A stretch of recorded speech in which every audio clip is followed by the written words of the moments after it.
Hi GenderqueerChat, this is Callie. It's Saturday, and this week the topic is gender and children. What do you think of parents, such as the recent case of this baby Storm? What do you think of parents who would choose not to disclose the biological sex of their child? So, I think this is interesting. First of all, I think that the fact that something like this exists and is in the media, even if some or a lot of, or however much of the analysis is kind of wrong-headed, can only be a positive thing to have people talk about the importance of gender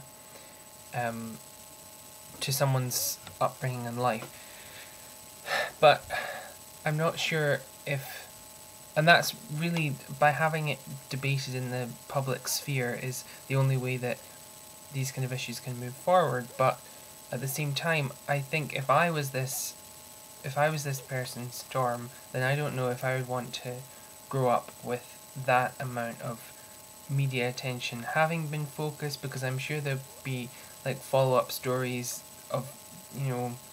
photos saying, maybe there will, maybe there won't in the media years down the line, maybe people have forgotten about it, but you could imagine a situation where there would be photos saying, look, Storm is obviously a whatever, because it's obviously less visually obvious from a baby,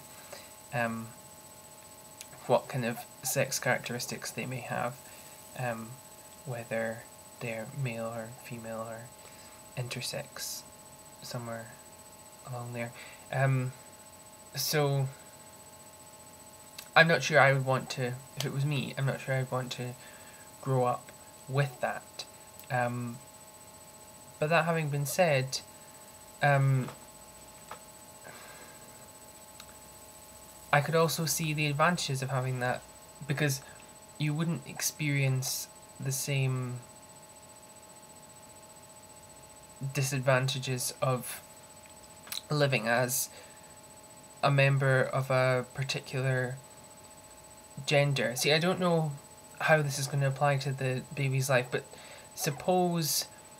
that continuing along the line as they went into school, it's still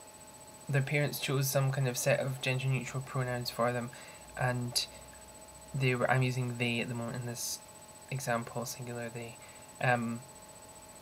suppose that, was able to be workable,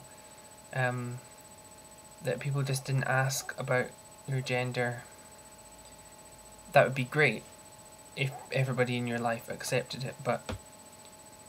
it's difficult to imagine a situation where that would be sustainable, and you might suffer for it being bullied, and that sort of thing.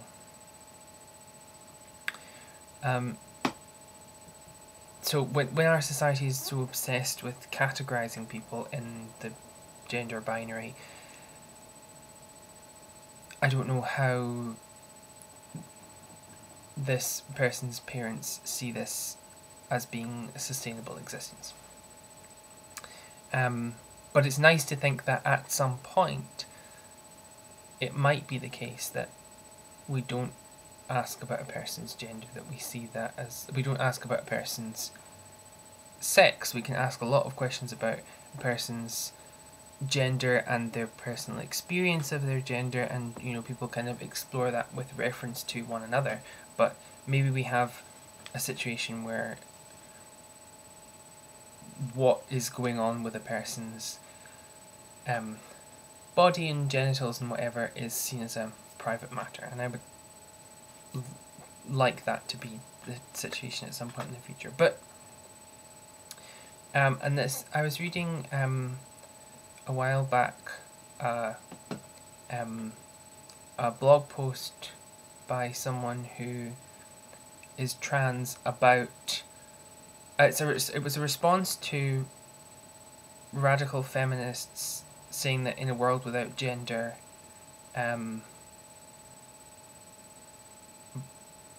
there wouldn't,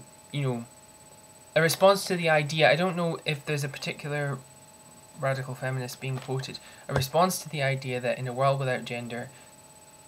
there wouldn't be trans people. And what this person in the blog post was saying, that if you experience body dysphoria, then it's nothing to do with your gender. You might be as confident in your gender as you like, and you might be perceived the way you want to be and treated the way you want to be, but experiencing your body that feels wrong is always going to feel wrong no matter how you're treated. And it might be that if someone gives you the wrong pronouns, then that's going to mess up your day, but even if that was taken away, that everyone gave you the right pronouns and identified you the right way, then just your body by yourself in your room is still going to mess you up. And I agreed with that, and I saw really the point of this as someone who considers myself a radical feminist, saw this, and I don't think that in a world without gender, which is presumably, part of the imagining of part of the thought process of the people who made this decision for their child, that issues of transness would totally subside. So I'm not sure what my point there is with regard to this, but this person, this baby Storm, is going to have a life in which they experience their body, and as harmful as the gender binary can be, I would suggest that maybe, as harmful as the idea of having community of men, community of women can be, and we know that it doesn't map onto community of male-bodied people, community of female-bodied people, and that those should be the two spheres in which you try and categorise yourself. That having been said, maybe there are situations in your life where dealing with having a certain kind of body, you want to be around other people. And I've heard this as an argument against same-sex couples having children, because if the child was of the other sex, other sex to that of their parents, then this was someone who I heard talking about this. You wouldn't want to give a little girl to men because you don't want to talk about periods and